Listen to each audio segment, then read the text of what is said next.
देखिए, ये कमेटी का एक बहुत ही लिमिटेड काम है। ये कमेटी कोई सीट बांट ये करने के लिए नहीं है। ये हमारी स्क्रीनिंग कमेटी है जो लगातार मीटिंग चल रही है। सीईसी है, उसमें फाइनल होती है मीटिंग टिकट्स। लेकिन ये कमेटी जो बनाई है, चुनाव में जो अलग अलग कमेटियां हमारे चुनाव के लिए बनी है और प्रदेश कांग्रेस कमेटी है, हमारे अलग अलग हमने सेक्टर बनाए हैं। नीचे तक ठीक से प्रचार होना चाहिए, लोगों तक पहुंचना चाहिए। तो इस बात के लिए कोऑर्डिनेशन सबका होना चाहिए। इसलिए 4 लोगों को जिम्मेदारी दी है कि आप थोड़ा देखिए, सब में कोऑर्डिनेशन कीजिए। वो हमारा काम चल रहा है, उसी की पहली मीटिंग आज थी।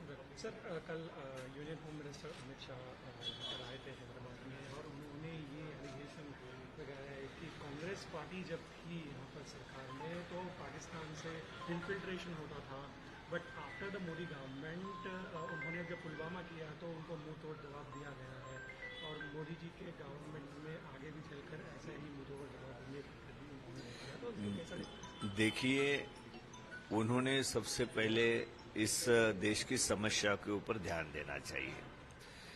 वो तो ध्यान नहीं दे रहे हैं। वो पूरी तरह विफल हो चुकी है, पूरी गवर्नमेंट, सेंट्रल गवर्नमेंट। कोई भी बातों के ऊपर डेवलपमेंट की बात वो नहीं करते हैं।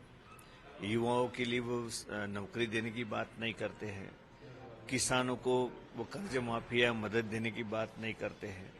वो बात पाकिस्तान के करेंगी या कोई बाहर के देश के करेंगी।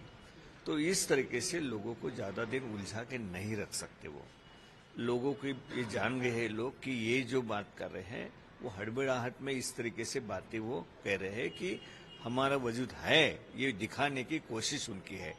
लेकिन पूरी तरह जनता समझ चुकी है कि इनका डेवलपमेंट से कोई नाता नहीं है। इस देश के भविष्य के लिए कोई कदम इनकी तरफ से नहीं बढ़ाया जा रहा है। तो ये सब पूरी जनता समझ चुकी है। तो अभी कितना भी अलग अलग तरीके से वो कोशिश करती रहे, लेकिन अभी कुछ होने वाला नहीं है। इंडिया करके जिस तरीके से एक मजबूत आघाड़ी बनी है, जो राहुल जी ने लगातार कन्याकुमारी से श्रीनगर तक एक ही नारा दिया है, वो कि सबको साथ में आओ, पूरे भारत जोड़ो, हाथ से हाथ जोड़ो, हम मिलकर हम सब एक साथ रह सकते हैं तो इस देश की उन्नति होगी, प्रगति पे आगे हमारा देश जाएगा।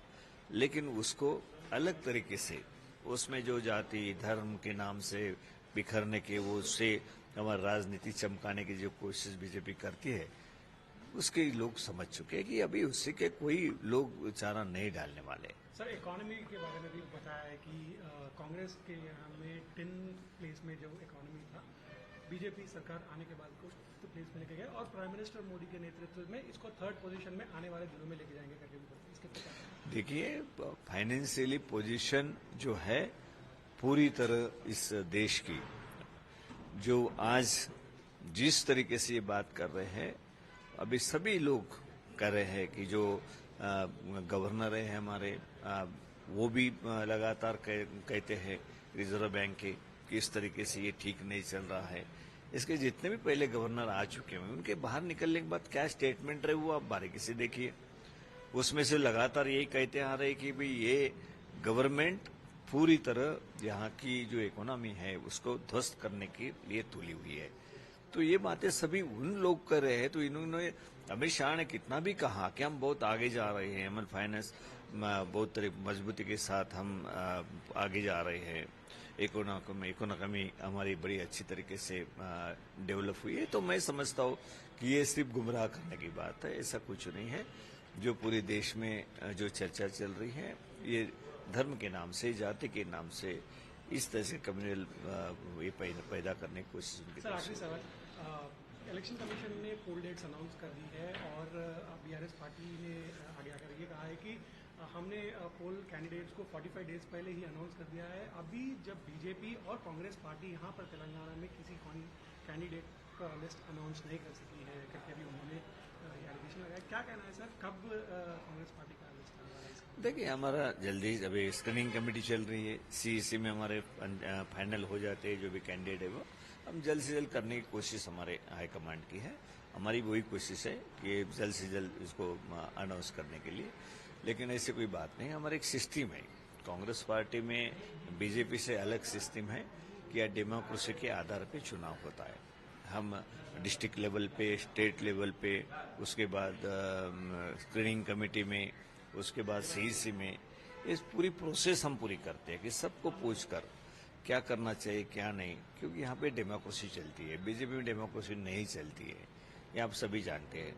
तो उनका तरीका अलग है, हमारा तरीका अलग है, लेकिन हम आज तेलंगाना के अंदर जो माहौल बना हुआ है, जो वातावरण बना हुआ है, तो मैं समझता हूँ बड़ी अच्छी तरीके से हम यहाँ पे चुनाव, जनता कांग्रेस को जितवाना चाहती है, वो जीत जाएगी कांग्रेस। सर वाईएसआरसीपी जी शर्मिला के ज्वाइनिंग के ऊपर आपका क्या कहना है सर? कांग्रेस देखिए, ना कोई हमारे यहाँ पे चर्चा है स्टेट लेवल पे, ना कोई मुझे उस बात के बारे में ज्यादा जानकारी है।